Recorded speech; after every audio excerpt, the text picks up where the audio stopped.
suka kelihatan seperti ulama atau suka kelihatan? Suka kelihatan. Keinginan dia itu terlalu menggebu. Pengen apa-apa nggak sabar. Ini anak nih.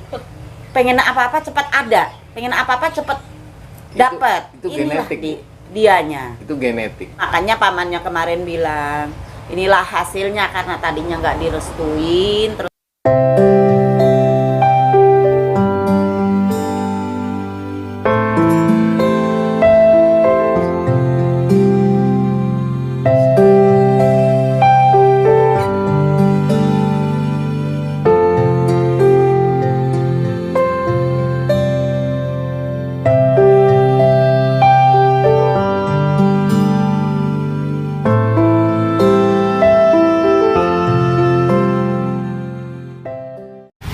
Assalamualaikum warahmatullahi wabarakatuh. Oke teman-teman, kembali lagi di channel Jiwa Berseri ataupun Parti TV ya teman-teman.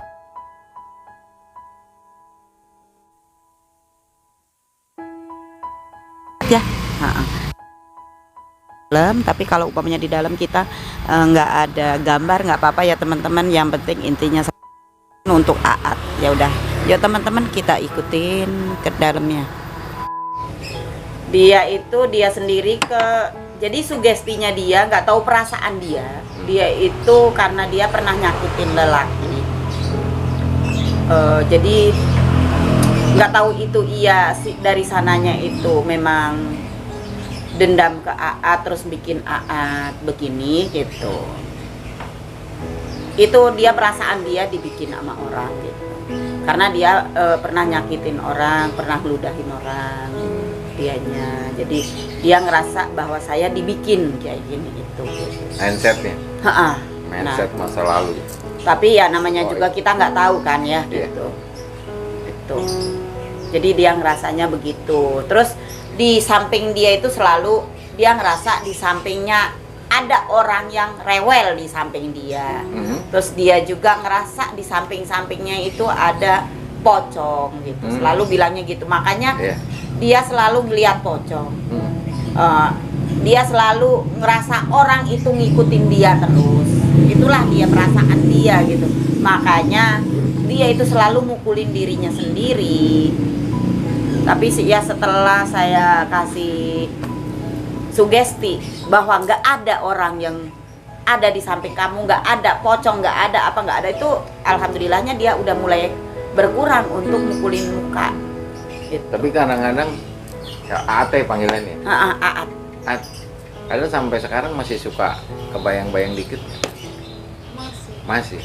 Yang ini Bapak nanya, suka kelihatan seperti ulama atau suka kelihatan? Suka kelihatan seperti apa? Lihat ada ulama senyum megang tasbih gitu. Ini karena terlalu tadinya awal mikir terbawa di alam bawah goib, alam bawah tidak sadar, alam bawah tidak sadar atau bil goib lah. Jadi antara lahir dan batin tidak balance. Sebenarnya kalau Aat kayak gini, ini stadium ringan. Stadium ringan, mungkin mindset Aat mungkin waktu ngaji itu doktrinnya seperti itu ya Aat ya. Kalau wirid ini faedahnya ini. Iya. Mindsetnya harus dirubah ya. Walaupun di kitabnya sama, bawanya kepada Allah. Di saat kamu zikir la ilaha illallah itu memuji kebesaran Allah agar mengingatkan lahir batin kita ini hanya Allah lah yang wajib disembah dan dipinta. Atau kita wirid-wiridan apa, misalkan sering suka baca Yasin ya, baca Yasin Padilla. Bener ada kata di kitabnya bunyinya faedahnya ini. Itu hanya syariat, yang kasih faedah itu hanya Allah. Tetaplah pakai adab. Kalau di kitabnya namanya adab alim adab kita membaca Quran, adab kita wirid zikir kepada Allah. Tetap bawanya kepada Allah, la haula wala quwata illa billah, lahir batin kita. Kalau mindset kita langsung ke berfaedah, timbul syahwat. Ya sah-sah aja Bu, asal kuat. Tapi kan etika kitanya hilang kepada Allah, kok Allah diatur gitu.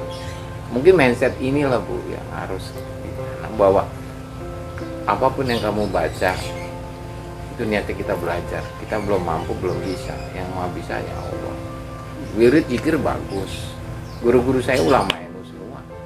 ngajarin wirid zikir ini itu, baca waqiah segala macam, amalan-amalan ini tuh bagus, cuma esensi etikanya Bu yang nggak ada. Terus kadang Allah itu minta esensinya loh, minta etikanya loh. Kadang keinginan dia itu terlalu menggebu. Pengen apa-apa nggak sabar. Ini anak nih, pengen apa-apa cepat ada, pengen apa-apa cepat dapat. Itu Inilah genetik. Dianya. Itu genetik dari nasabnya sendiri. Bapak asli sana? Iya, Ibu asli Kesuka. asli sana? Kakek? Kakek dari sini. Iya Dari dari sana Penawan. juga. Penawan. Penawan. Jadi gini loh Bu, kasus seperti saat ini kadang-kadang ada dua sebab. Sebab yang kita bikin karena pemahaman yang kita belum pahami, dua sebab paham atau genetik atau nasab yang memang inti poinnya mereka esensinya gini ya. Di saat kita ingin dapat ridha Allah, barokah dari Allah, pokok terutamanya itu fondasi kita itu ibu bapak. Kalau ibu sudah dapat ridhonya kita dari ibu, Allah ridho. Sudah dapat ridhonya bapak, Allah ridho. Itulah benteng kita. Insya Allah apapun yang kita jalanin, wirid, zikir, baca Quran, sholat, insya Allah barokah. Tapi kalau dasaran itu kita nggak dapat, susah. Mau lari kemana, jangan kamu kemana, mau ke Mekah pun ditolak sama Mekah. Karena gini Pak, Aat ini tadinya waktu awal-awal itu ibu bapaknya itu waktu mau nikah itu nggak direstuin sama bapaknya si ibunya Aat.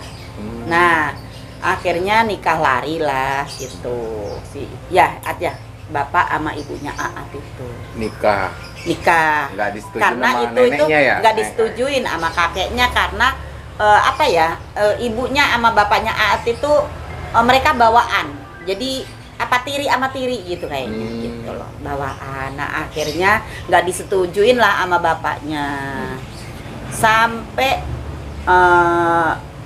Aatnya udah lahir apa gimana itu barulah keluarga itu ya nerima karena terpaksa gitu si kakeknya si Aat ini gitu. Dan akhirnya datanglah ini, makanya pamannya kemarin bilang inilah hasilnya karena tadinya nggak direstuin, terus karena orang tua mikirnya juga bukan orang jauh gitu. Si bapaknya sama ibu Aat itu orang deket gitu loh ibaratnya gitu. Jadi darah dekat lah menyambut. Gitu, nggak disetujuin.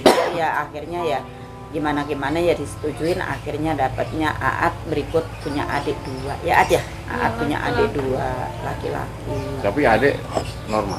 Adik iya normal, cuman Aat makanya pertama keluarga itu ya? Anak pertama, makanya inilah Aat ini anak korban, ibaratnya kata keluarga itu ada yang nyesel gitu, korban dari ketidaksetujuan orang tua. Dan ibunya pun udah nggak ada, meninggal ibunya. Kakeknya juga yang tadinya nggak setuju itu udah meninggal. Di situ kita cari solusinya, nggak nyalain. Semua perjalanan hidup itu manusia nggak ada yang sempurna.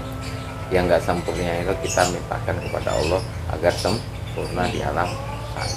Nanti saya tanyain siapa kakeknya. Ntar dulu ya, kita ngobrol dulu ya. Iya. Sekali ini gue sharing nih, ya. Insya Allah. Tapi kamu yakin sama Allah, ya. Pokoknya ke Allah aja. Jangan ke bapak. Kalau ke bapak salah kamu. Ya, hanya bapak hanya Minta sebab. sama Allah Ya. untuk kesehatan. Yakinkan hati, lahir, batin, jiwa, raga kamu kepada Allah. Karena Allah itu sangat dekat. Dekatnya di mana? Di jiwa kita. Kalau pakai nafsu jauh Allah. Ya. Makanya kalau baca Quran jangan pakai nafsu. Sholat jangan pakai nafsu. Belajar agama nggak pakai nafsu.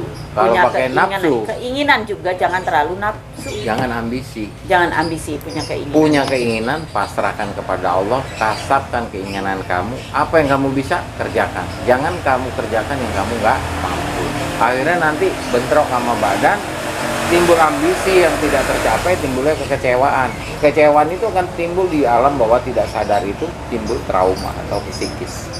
Trauma yang akan berlanjut akan membesar seperti tabungan Bu. Di dalam alam bawah tidak sadar kita timbullah kekecewaan yang besar, memponis diri, memponis alam, memponis orang lain, dan memponis Allah seolah-olah Allah itu tidak adil. pada Allah itu sangat adil. Allah itu sangat welas asih. Allah itu sangat pemurah. Allah itu sangat segalanya dan segalanya. Tidak ada tandingan. Kasus kayak saat ini hanya kekecewaan karena nggak ada yang bimbing. Iya Pak. Karena ada yang nggak bimbing. Tapi insya Allah kalau dibimbing, insya Allah gimana artinya, persepsinya sudah dapat, clue-nya dapat. Iya, Apa dibimbing, positifnya, yang bimbing. kebaikan titipan Allah dari sebab perjalanan Aat dari kecil sampai besar dan perjalanan nasab dari leluhur itu, Aat bisa ngelolanya, insya Allah akan jadi orang besar yang dibesarkan sama Allah. Barokah. Ya, biarin sekarang begini, Aat dihina, dicela, dianggap tanda kutip, biarkan. Masa hidup itu tidak ada yang tahu. Masa lalu punya Allah, masa sekarang punya Allah, masa depan itu punya Allah. Jadi semua tidak, biarin. Orang mau mencela Aat kayak gimana, silakan. Masa depan itu masih punya Allah. Kita yang harus ngukirnya dari sekarang. Kalau persepsi kita sudah pas, insya Allah Allah memberikan segala keinginan kita. Tapi Allah jangan diatur, Allah jangan didikte, Allah jangan dimarah-marahin. Ya, tapi dipasrahkan. Tapi kitanya secara kemanusiaan harus ikhtiar doa, ikhtiar merubah diri, ikhtiar adab secara kemanusiaan dan alam. Insya Allah ridhonya Rasulullah. Ya. Iya benar. Akhirnya apa ya? Jadi bom. Iya. Di batiniah. Batin sendiri. Jadi banyak yang ngoceh-ngoceh sini. Ya, ini ngoceh, ini ngoceh, ini ngoceh. Pusing dipikirin. Nah, itulah dropnya dia karena banyak ocehan di sini. Iya, makanya dia mukulin dada itu meledak ya, pala ya. Karena pusing dengerin omongan-omongan itu ya. Tapi dia ngerasain sakit juga padahal mah. Iya. Jadi Ngerasain gini loh, Bu. sakit. Di saat dia mainnya di dalam, otomatis frekuensi alam akan terasa di badannya. Jadi di saat di sana terasa ada apa-apa, di Aat pun terasa sakit. Bener ya? Iya. Kalau ada apa-apa terasa ya. Ada orang mau mati terasa kan? Bener nggak, jujur sama Bapak? Ada ya? Ada orang mau mati kerasa kan? Itu ranahnya kalau dijelaskan secara fikih nggak masuk akal, Bu. Itu ranah tauhid. Ranah tauhid, ranah tarekoh. Itu ilmu syir. Itu ilmu tinggi. Memang harus tutorial. Jadi banyak orang belajar tarekoh itu nggak kuat ya, akhirnya kolaps. Karena tutorialnya, Bu. Tutorialnya yang nggak apa. Harusnya membimbing dengan arahan-arahan adab dan etika. Baca ayat harus gimana, beradab secara kemanusiaan itu gimana, punya adab kepada alam gimana, adab kepada ulama gimana, aulia gimana, ambia gimana, pada wali gimana, pada malaikat itu gimana. Ini kasus ini banyak di luar. Ibu jangan kendor, terus berjuang. Insya Allah Allah selalu melindungi. Karena kalau kita bohong, biarpun kamu bohong sekecil apapun, itu nggak boleh. Makanya Mama selalu bilang, kalau mau apa-apa bilang ke Mama, jangan pernah bohong. Tapi kamu sering bohong ke Mama, iya kan? Nah, kejujuran. Karena kalau kamu bohong itu sama aja. Allahumma sholli ala sayyidina Muhammad. Yang dilepas ya, buat gerang terapi aja, Bu. Iya. Darahnya biar ngalir. Makanya tadi memang Mama marah ke Aat, marah karena Aat apa ya Pak, sering loncat pagar. Kalau ama saya nggak boleh keluar, karena kalau dia udah keluar itu kadang dia pergi ke rumah temennya, nggak tahu teman saya kan, nggak tahu temennya itu bener apa enggaknya kan saya nggak tahu. Nanti kadang pulang itu ya gimana ya, dia kadang emosinya kayak kemarin tuh nggak ketahan gitu kan, udah mulai gelisah lagi gitu. Itulah gitu, makanya Mama sering nasehatin Aat. Bahkan tadi pagi Mama marah, itu Mama marah karena Mama sayang sama Aat. Aat tahu kan? Cuma Bapak pesan, kamu masih ada jodoh, langkah kamu masih panjang, benerin badan. Sesuatu yang tidak pasti nggak usah dipikirin. Yang pasti itu punya milik Allah. Ya, kita cuma memastikan doa kepada Allah, ya, merubah diri, sikap, tindakan, dan usaha yang sewajar-wajarnya, hidup manusia sewajar-wajarnya. Insya Allah ketemu jalan keluar. Kakeknya siapa namanya? Kakek Kakek Dulgafar. Hah? Dulgafar. Dulgafar. Dul Gafar dari bapak ya? Iya. Yang udah meninggal itu. Dari Makamnya di dari mana? mama. Enggak ya, dari bapak dulu. Yang bapak Turi.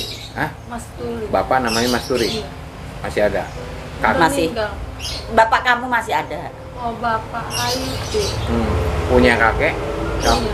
Mas Turi namanya. Iya. Udah meninggal. Udah. Makamnya di mana? Di kampung baru. Kampung Baru. Di Barokatir. Oke. Al-Fatihah. Alhamdulillah.